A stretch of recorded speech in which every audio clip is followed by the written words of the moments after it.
One sport, millions of voices. This is Rugby Unity.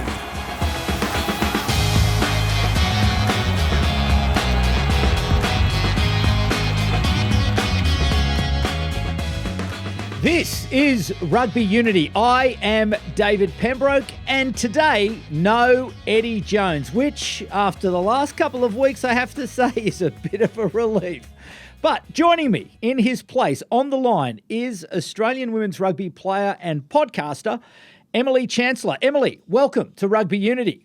Thanks so much, Dave. Very excited to be here. Certainly, we've arrived at a point in the zeitgeist where women's sport has taken off.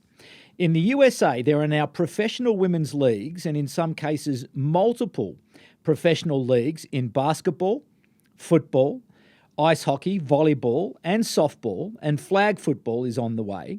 And there is now name, image and likeness compensation improved for college sports in the States. In Europe, in women's football, there is record interest. And in Australia, the 2023 Women's Football World Cup was a turning point for the national team, the Matildas, who now routinely sell out stadiums across Australia.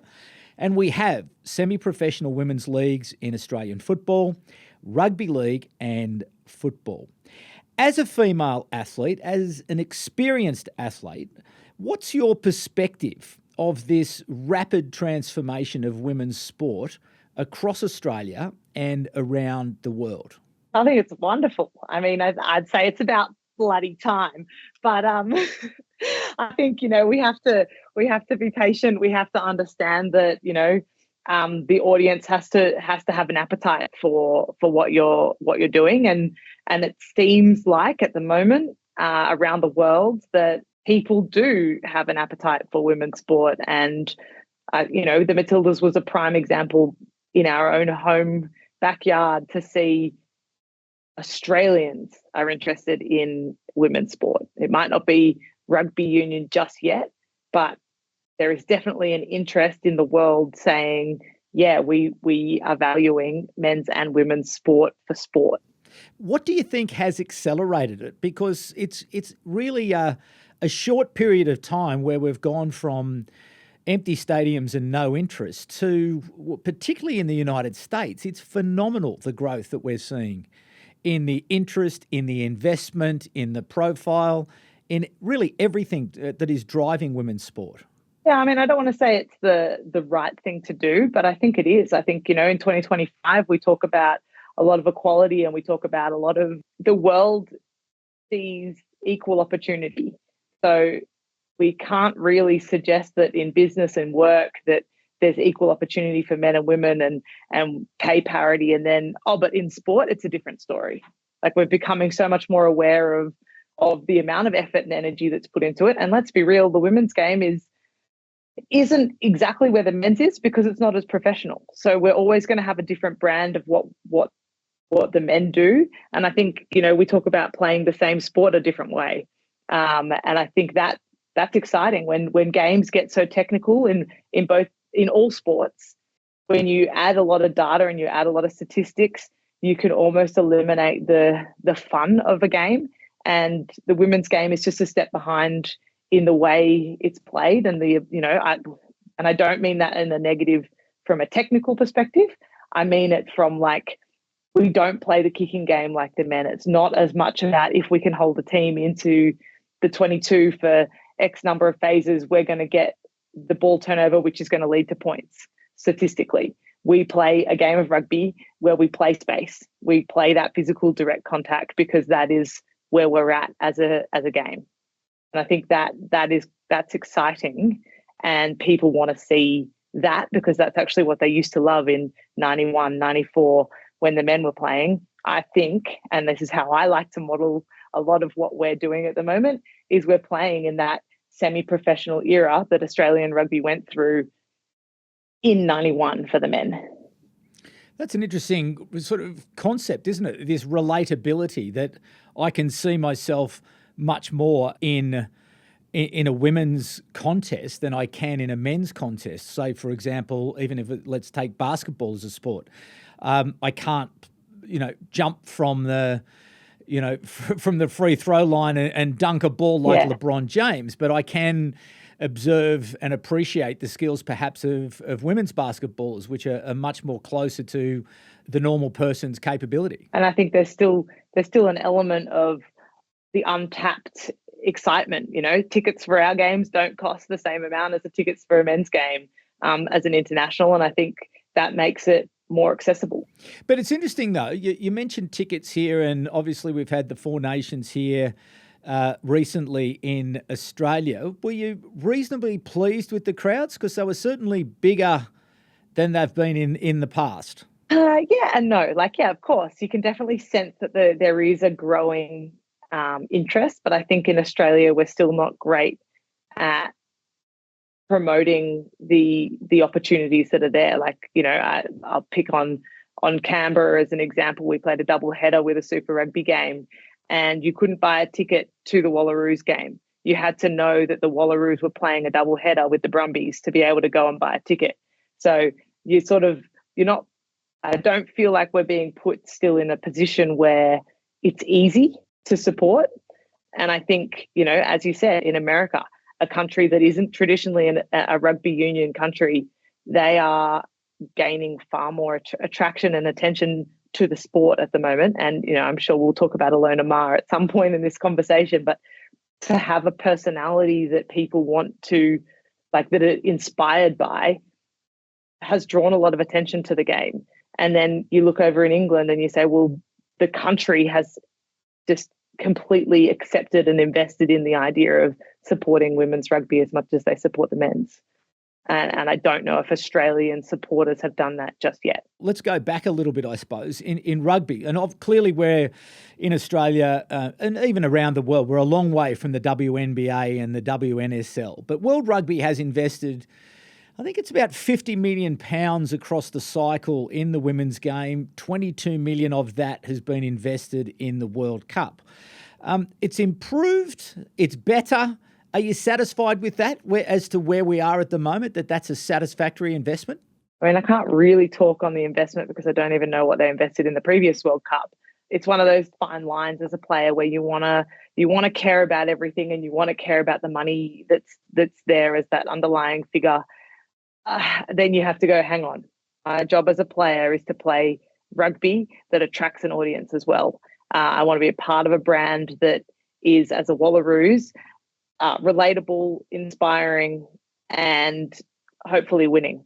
And that is our job. So playing at the last World Cup, I thought it was an unreal experience. Playing in New Zealand, the crowds were phenomenal. We made world records in terms of numbers of people coming to watch women's rugby union. It felt like a really well-organised tournament. I had a good bed to sleep in. I had great food. Transport was fantastic. So as a player, it was great. Going over to England, if they're investing more, I hope they are, because we do want to keep striving to be a better professional setup and a more attractive product for people to support and watch. And that in England, they love rugby too.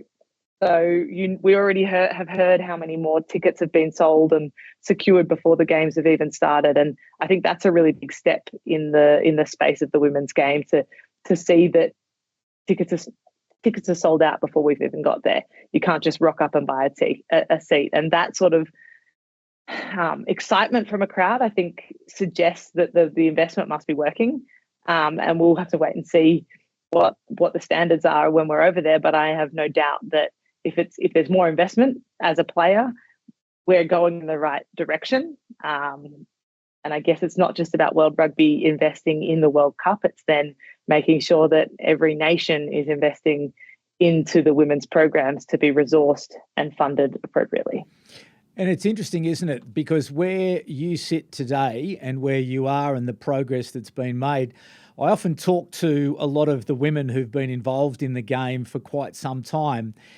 And gosh, it was a hard road for those who came before you, not only here in Australia, but around the world. Lack of facilities, lack of priority, a lack of welcome, a lack of support.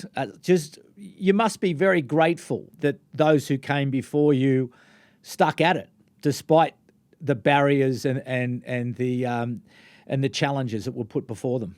Yeah, absolutely. And it's something that we definitely don't take for granted in the Wallaroo space. We talk a lot about it, we have past Wallaroos come and present jerseys for our test matches. And I think it's a really great reminder of where the jerseys come from and where we want it to go. And ultimately, we are just custodians of the jersey, trying to leave it in a better place. So us playing at the moment, it's not perfect. The girls playing in 10 years' time, will they be striving for more? Absolutely. And as we should. I'm sure the Wallabies don't sit there going, oh, we've got it all, this is perfect.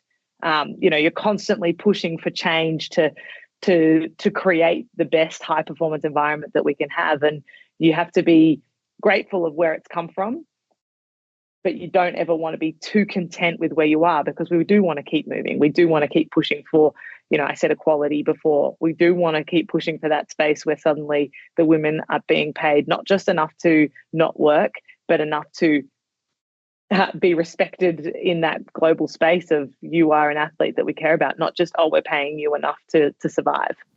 But again, you must be inspired by the Matildas, who were in a very similar position to you only a few short years ago, where there was that famous picture of them playing at QE2 Stadium in Brisbane, where there was nobody there. And then it was 4 or 5 years later, they're now selling out across the place. So it doesn't take long if the right moments come together.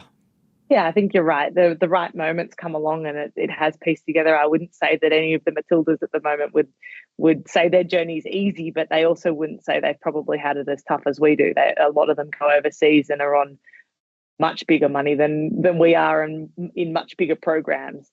But I think what we have to remember about the Matildas' success is it didn't just come from Football Federation Australia. It didn't just come from FIFA investing in the game. It came from the partners around the sport. So it came from your ASICs or your Adidas, your Nikes, your Optus, your Telstras, wanting to be connected with the individuals. And that's where the money was invested. Those girls were so visible in Australia, you couldn't help but make them your local heroes. And I think, it's very easy for us to sit here and be like, well, Rugby Australia should do this. World Rugby should give us this.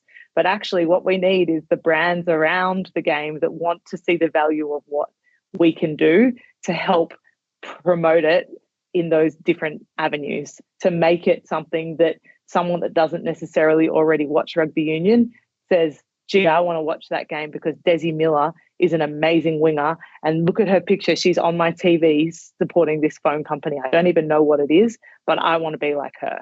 Making them names is how we're going to get that extra support. And ultimately, I think that was the secret to the success for the Matildas. So let's get to your World Cup, the Women's Rugby World Cup. The Wallaroos, how would you rate your preparation to date? Oh, our preparation to date has actually been sort of the best that I've been involved in, I'd say. As I just sort of alluded to, I think every year we want to see that improvement, and we are.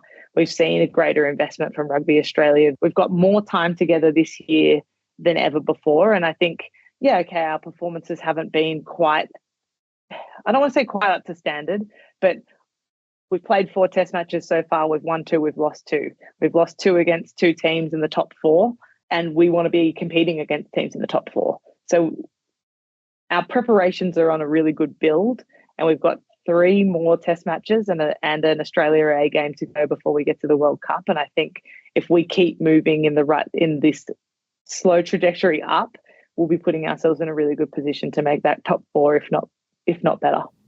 Where is the gap between the Australian team and those top teams, the Black Ferns and the England teams? Where is the gap at the moment? If I knew the answer, I hope that we'd be working towards breaking it earlier. I mean, a little bit. It's so different between New Zealand and England and Canada. You're looking at very different program setups. You're looking at 2 teams that are quite professional, and then Canada that isn't. So you can't say it's money that's the reason that we're not succeeding. I think a part of it has to be that in Australia at the moment, we've still got girls like myself playing who didn't start till I was 21. So our rugby age isn't necessarily hugely old, whereas you look in New Zealand and England and girls grow up playing rugby. And I can tell you that it's changing at the moment in Australia. There are 18-year-olds in this team that have the same rugby age as I do. And I think that's super exciting. We definitely have that group of girls coming through now that have played since they were 5 and didn't have to stop because of the there was no girls team to keep playing in when the age group has had to be split. So I think that's a part of it, is that rugby age of people playing that they've played their whole lives. Yeah, it's really hard to put your finger on it, because if you could, I'd hope we'd be fixing it.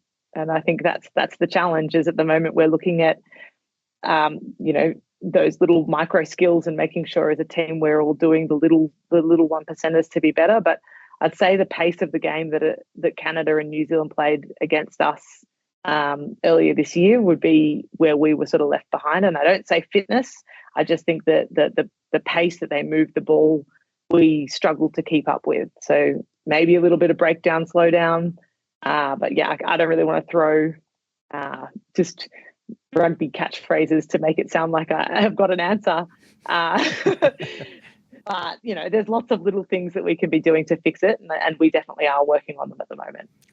And your views on the pool that Australia has, England, USA, Samoa? Obviously, England, top team in the world, USA improving, Samoa probably not really at Australia's standard, but, your expectations about those games. You've obviously got the opening match in Samoa up in the north in Salford, then the USA in York, England down in Brighton. So perhaps your assessment of that opening preliminary round matches. Yeah, I think, it's been commonly discussed that this is one of the worst pools, just because we do have a pretty even split of who could be in that top 2 to make it through. I'm excited to play USA. We played them a couple of weeks ago. It was a really good arm wrestle. Last year, we had a bit of an upset when we played against them and we lost. So we know that it's not an easy game to play.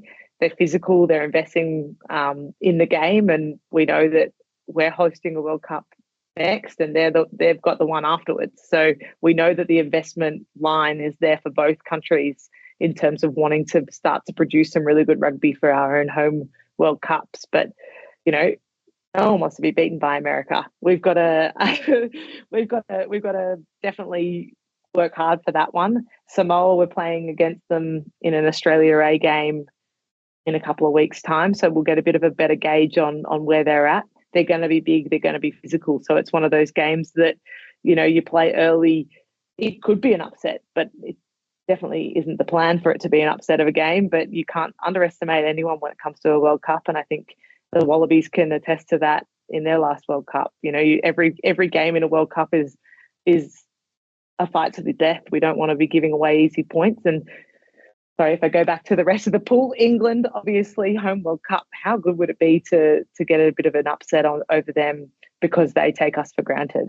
I've played in England. We've got a couple of girls in our team that have played over in the PWR this season and the last couple of seasons. So it's not unfamiliar style of rugby. And I personally am excited to come up against the best. I think, you say you want to be the best, you've got to beat the best. So why not beat them in the pools? Let's say England plays to form, and certainly if you look at the bookmaking odds, they are certainly the outright favourites for the tournament. So if we let them go through to position number 1 in the pool, if Australia's fortunate enough to get into second position, it's Canada, I believe, who's most likely to be there in the quarterfinal.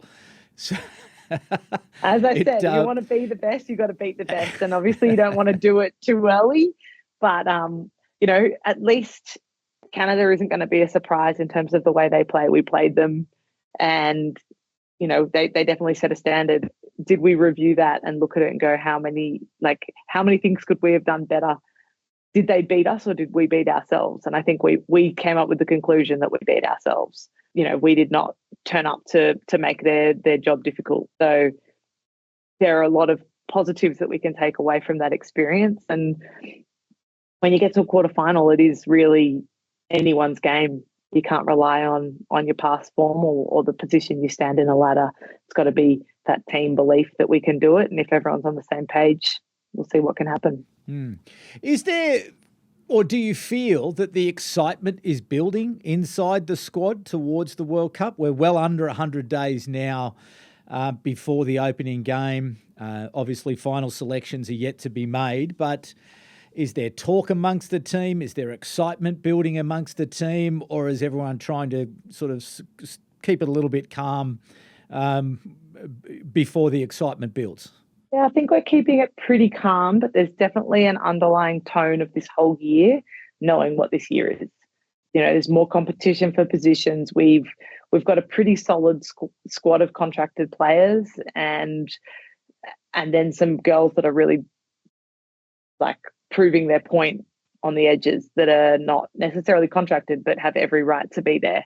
So it's an interesting position to be in, and it is a tense time of year because if you're not picked for a test match in the next couple, you're going to be worried about your position. But again, you don't know what that final team or squad is going to look like until the coaches make that decision. So you can't write yourself off just because you've not been picked in a game against Wales coming up, because it might be a rest opportunity.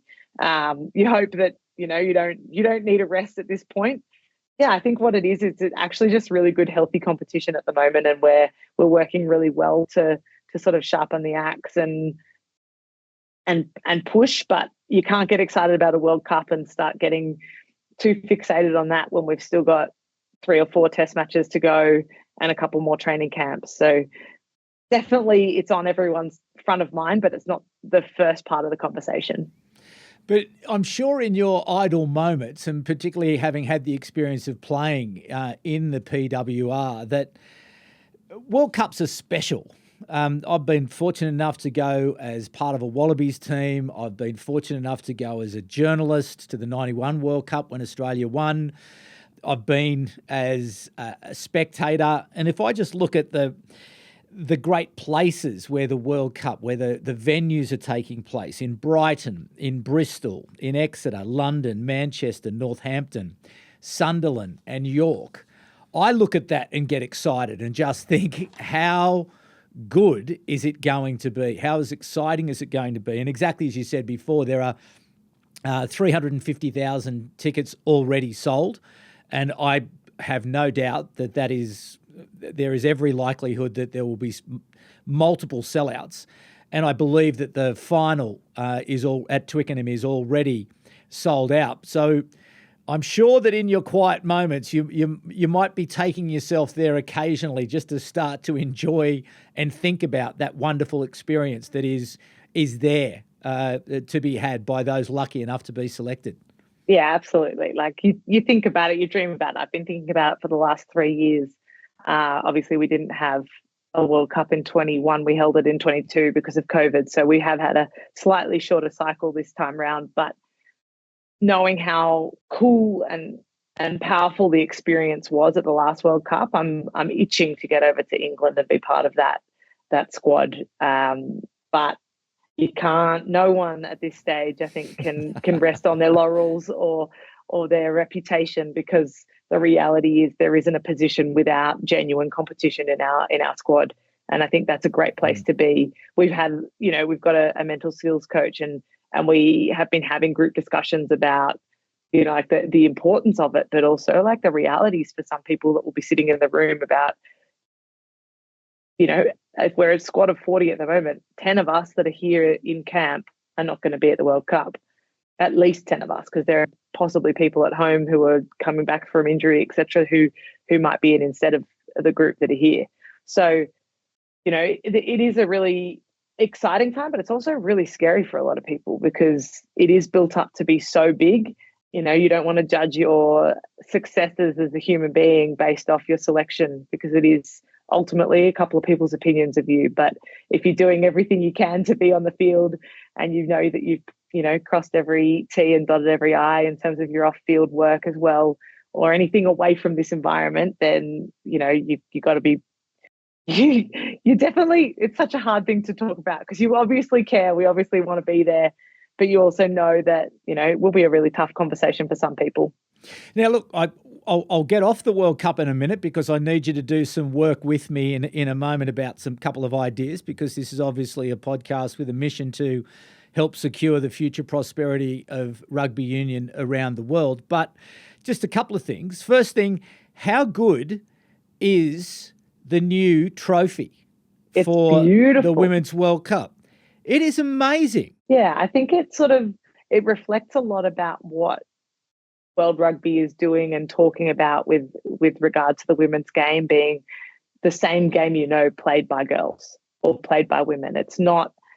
We're not trying to follow and do and be the men. We're trying to play our own version of the game. And so if that's being a little bit more creative, I think Sarah Byrne and a couple of the girls through Six Nations really challenged how a post-match interview is supposed to be. They did a live TikTok on the panel, which is kind of outrageous, but also kind of amazing because that's how they connect with their fans. That is how a lot of our fans have connected with the players. So the idea that they're using the real them is sort of like, it's a bit more creative. It's a little bit more modern in terms of the way that they're approaching the game. And I think that the personalities are shared, and that's what the trophy is. The trophy is showing this personality of women's rugby, and I kind of love that. What I want to do now, while I've got you, Emily, is to, as I say, sort of put you to work, just as we think through how is it that we can not only build the women's game, but build rugby. In my research for this conversation today, I've been listening to all sorts of podcasts about different things. But in the WNBA, the new team in Denver, which comes online in 2026, and the Valkyries, who are tied up with the Golden State Warriors in San Francisco, their first year is this year. In their season ticket sales and their season ticket holders, they've found that there is only a 10 to 15% overlap with the season ticket holders of the men's team. So what that tells you is that the people who are buying season tickets and attending the games, or will be attending the games in Denver and are attending the games in Valkyries, these are new audiences. Now, we're always talking about attracting new audiences. So clearly, and would you agree that women's rugby is attracting an audience that men's rugby does not attract? Yeah, I would agree. I think you're always going to have rugby union supporters that love rugby union and will watch any version of that game. And I don't want to take away from those people because we need them in the world of rugby. Like I put myself as one of them. I watch all rugby happily any time of the day. But I think what rugby union women's at the moment is offering is a more family-friendly version of the support. I'll give you an anecdotal story. When I was in the UK, I went and watched a Six Nations game of England versus France at Twickenham. And we got to the pub at 10 o'clock in the morning because that's, what you do when you're supporting any kind of rugby over there. We were sitting at the pub. We actually were sitting there because one of the English girls had dropped us there near the stadium early because she needed to go and play, and we wanted to save our pennies on the long travel to the stadium. And we were sitting at a table with like four other girls that didn't look particularly sporty, but they were there for the same reason as we were. And I said to them, "So why are you here watching this game of rugby?" And they were like, "Because watching women's sport is the thing to do. We've never been to a rugby union game before, but we got around the Euros because the girls were amazing in England, and we just know that it's the right thing to do to support this game." And I just thought that they had they're like one of the girls in their group of four vaguely understood the rules, but they were there to support the principle. And I think that's where a lot of the women's supporters are coming at the moment. You ask the Matilda's supporters, why are all of these people in Australia so interested all of a sudden in watching football? They didn't watch football before. It's just that they wanted to be a part of something. And when you see, I think it's a rising tide lifts all boats. That kind of principle of, if it's the right thing to do, we want to get behind it and do it. It's a different social. It's not the same old school environment that traditional men's rugby union has. And I'm not shunning that support network, but I'm saying that that's not necessarily what everyone wants to get behind. And I think that's where a lot of the supporters are coming from, is that desire to just be a part of something slightly different, support the underdog. And I do think it is important, though, that for everyone involved in the game, that we're aware that at this high point, when there's going to be a lot more people coming to the game who've never been to the game before, that we be ready for that moment and that we don't waste the opportunity. And I'm sure the premiership clubs in the UK will be ready for that. I'm sure the national unions over there, but I think more broadly, that all the nations and indeed, all rugby countries around the world need to be ready for this moment to take advantage of it, because it takes me on to my next point, which is around social media. And you did mention Alona Ma, and you did mention the TikTok in the post-match interview. It's clear to me that the women are doing social media so much better than the men in terms of engagement, in terms of authenticity, in terms of fun, in terms of personality, getting into the outfits and doing all the dances and all the other stuff that's going along. That has to be a huge opportunity, because can you imagine the amount of content that is going to be created at this Women's World Cup? It's going to be... there'll be oceans of great content coming out of the tournament. And again, we have to be ready. So how does rugby as a game globally get ready for this opportunity when there is going to be so much great content ready to be shared? How does it get ready to be for all of it? Start following the girls that in those teams on their socials, or start following the team. Start following the Wallaroos on Instagram. Start following USA Rugby on Instagram, because you will see the content and then you can connect with it. I think, listening to this podcast a few weeks ago, Eddie and you had a good conversation around personal brands and personal sort of, do you follow the individual or do you follow the sport? And I know Eddie was kind of pro just following the team and the sport, and not having individuals that sit in any different level. But I think, Alona Ma's a prime example of where you kind of have to just take his opinion with a grain of salt and say, maybe in the women's game, we're looking at the personalities. I think you look at rugby league in the men's game, people follow the superstars and their heroes. Yes, there's team tribalism, and you always need team tribalism, but I think you can gain a better insight and a better connection when you know the people. Not to blow my own horn, because I definitely don't. I'm not doing it actively at the moment, but my podcast, Life of Chance podcast, sorry for the shameless plug there. I set it up in the desire to help share the stories of the people in the sport, because I think we need to have heroes to be able to connect with what we're watching, particularly if you're someone that doesn't necessarily understand rugby union as a whole game. There's lots of rules that are hard to get if you don't watch it all the time. But if you connect with Lane Morgan as the 9 because you've seen her on social media and you like what she stands for as a person, you're far more likely to want to switch on the TV or go to the game to watch her. Why did we get more supporters? Why did America get so many supporters going to watch their game when they played in America versus Canada?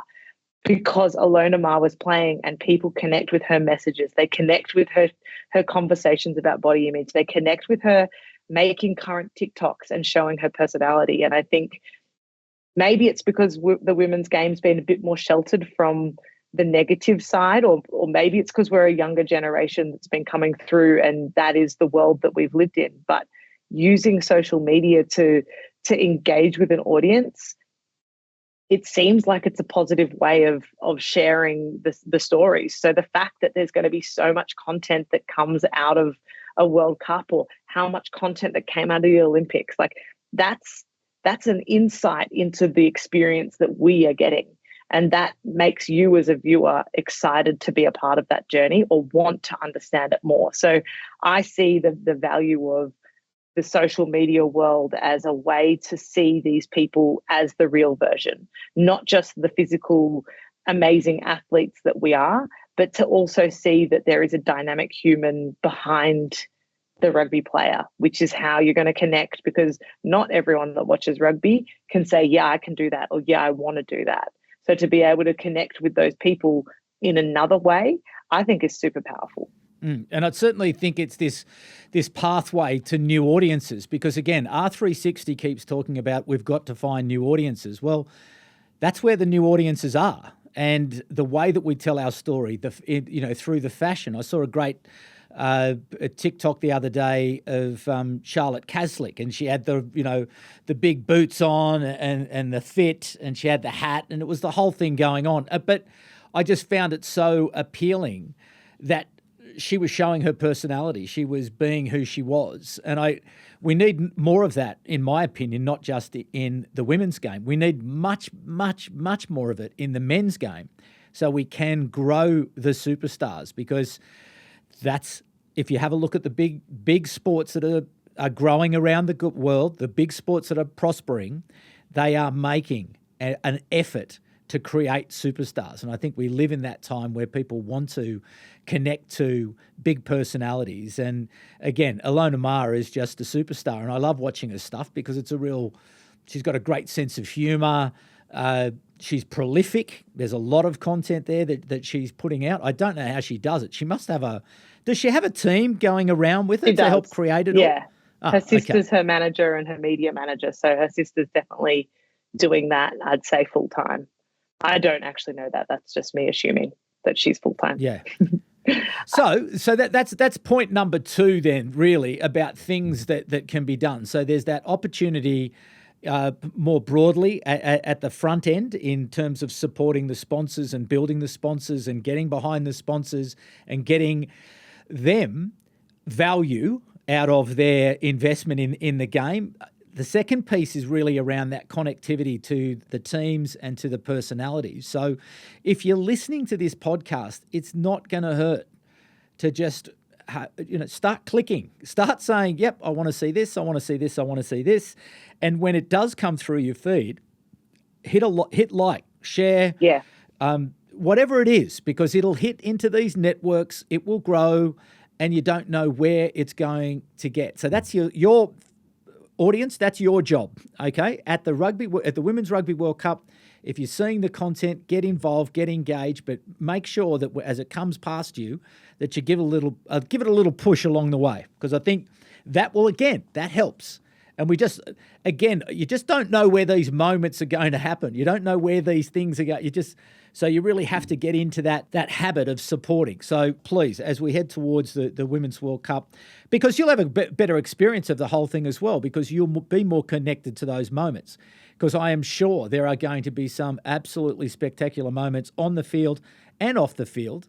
And that is one way that we can all help to secure the future prosperity of rugby union around the world. Now, one final piece of business. Now, I don't know if you listened to this podcast a couple of weeks ago, but we went through the Formula One podcast where we're talking about fan engagement, and it's how difficult it is to get involved for rugby players, particularly, I suppose, focused on the men's game. But I came up with this idea, which I think it's a cracking idea, and I hope the Lions pick it up and Australia pick it up for the Lions tour with Australia. But at the end of the game, we have in rugby this fabulous cultural ritual where both teams, they have absolute go at each other for 80 minutes, and then they clap each other off the field. So one team walks through the tunnel, they shake hands, and off they go and come off. So the idea is to then both teams to stay on the field for 20 minutes with the coaching staffs, with the non-playing reserves, get everybody out onto the field and spend the next 20 minutes engaging with the fans at the end of the match, sort of to have those sort of 80-plus people spread around the field for 20 minutes to engage with the fans. Eddie Jones, the curmudgeon that he is, thinks it's a good idea. What do you think? I think if you've ever been to watch a women's international, that already happens. We may not section ourselves off to go to every section so that you're just talking to one, but there are very few girls that finish playing that don't genuinely pour the next as much amount of time as we're allowed to until our manager tells us it's time to get off the field into the support. I think the support is not lost on the women's game at the moment, and we care that we have supporters there. I mean, I walked around GIO Stadium and I made a full loop around the whole stadium, and I was absolutely not alone in the women's game doing that. I like where you're going in terms of the idea of having all staff and all players in a shared around. But I mean, no disrespect to the team physio, but do you really want to talk to the team physio, or do you want to talk to the player? There might be a conversation. You feel like you're a bit of a gypped section of the stadium if suddenly you're like, great, I've got the mental skills coach and the physio. Like, they're great people. Fair point. Probably have a great conversation with them. But, just to get a touch point, I don't know if you'd be stoked. But I think the idea of the game investing in the idea of being supportive of and appreciative of the fans, I don't think you could possibly go to a women's game where that wasn't seen already. So I'm fully on board with the idea of investing the time in saying thank you to the audience. But that's coming from the personal motivation of each of the individual players to do it. I'm talking almost about it becomes a natural thing that everyone thinks that, well, it's like, well, that's what we do. So yes, it comes from the heart of the player to do it, but it's almost like, well, now it's part of what we do. So there's no grey area as such. It's both teams. And again, okay, yeah, I get you. The physio and the mental skills coach, they can maybe stay in the grandstand. But what I'm trying to do, again, it's this idea of trying to find these moments where we can create those connections, where we can create, because ultimately we're in the memories business. And if we can create more memories for people, that creates the connection, which then creates the interest, which then creates the support, which then creates everything that comes from that, which hopefully down the way is greater investment and further prosperity in the game. So there we go. So there are just a few things that I thought. What about for you? Any other thoughts that you have about what are we going to do to help secure the future prosperity of rugby union around the world? Are there any things that you've been thinking about that, geez, I wish we could do that, or we should do that? I guess, you said go on social media and you like and react and support and reshare and send it to your friend if you see something interesting. Like, that is all super important. But I think that one of the biggest ones is go to the games. Go to the women's games. Buy a ticket to the game because you want to support the women as much as you want to support the men. And if you don't happen to be able to go to a double header, turn it on Stan or whatever platform it's on and watch it. Because if we're being told at the moment that, that chicken and the egg, like, do you invest or do you get the support and then the money comes naturally? I think, we can't keep fighting that battle of we're waiting for the support to come to spend the money, or we're waiting for the money to be spent to get the supporters.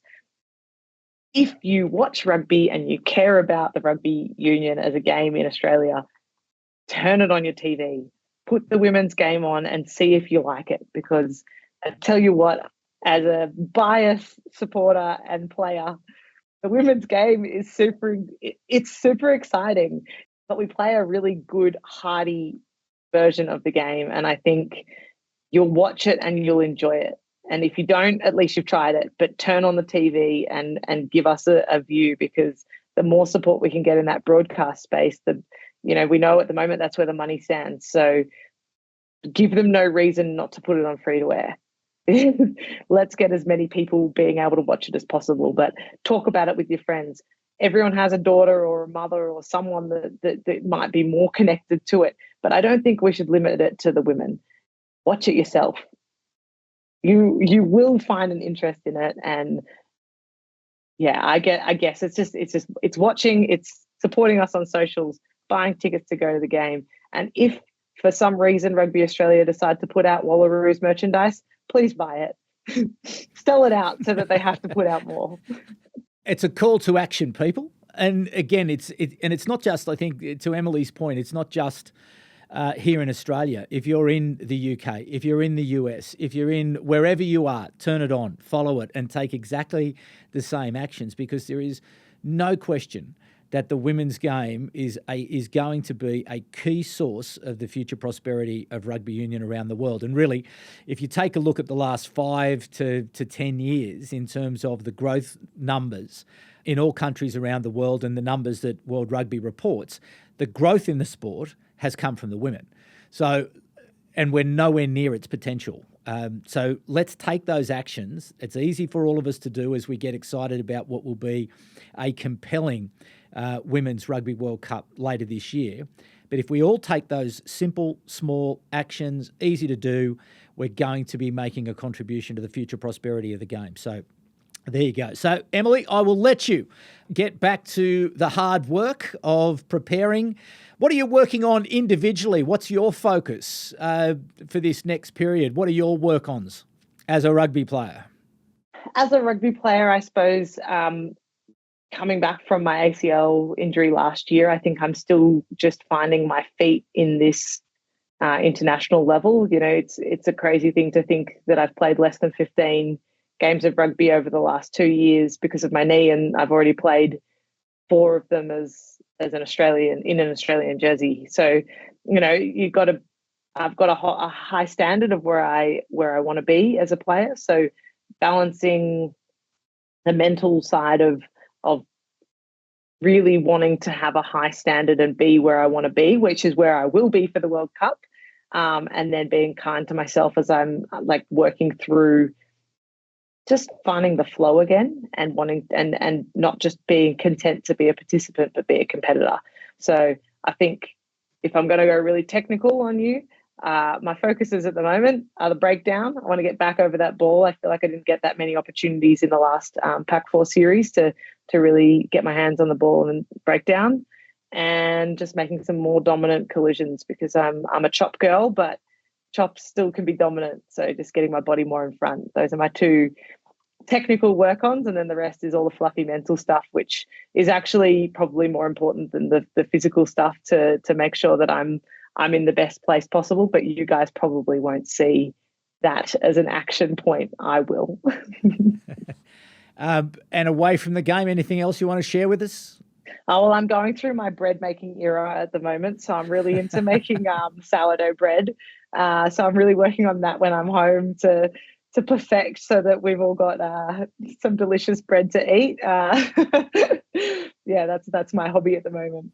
Okay, well, I'll be sure to get the recipe and we'll post that on the Rugby Unity social so everyone can practice being a bread maker. So, Emily, thank you so much for coming and sharing some time with us today. An absolute delight. Go well. We will stay in touch over the coming weeks. I really want to keep a focus on the Women's World Cup and do everything that we can at Rugby Unity to promote what is a high point of our game. And I think if we can all get excited and all get behind it and take those simple actions, we can see that this will be a transformative moment. Because what I want to be, I want us in a couple of years' time to be looking back at the 2025 Women's World Cup and saying, that was a point. That was a moment, there was a change. There was an absolute step change. And we, as the global rugby community who are committed to securing the future prosperity of the game, we have to lead in this space. So let's make sure that we all make our contribution to making this incredible World Cup the great success that I know that it will be. So there you go. And Emily, again, thank you. And thanks to you, the audience, for coming back once again. Eddie will be back again soon enough, I'm sure. And I look forward to sharing some thoughts and discussions with him on all the things that are good and great about the game of rugby union. But for the moment, be kind to each other. I'm David Pembroke, and it's bye for now.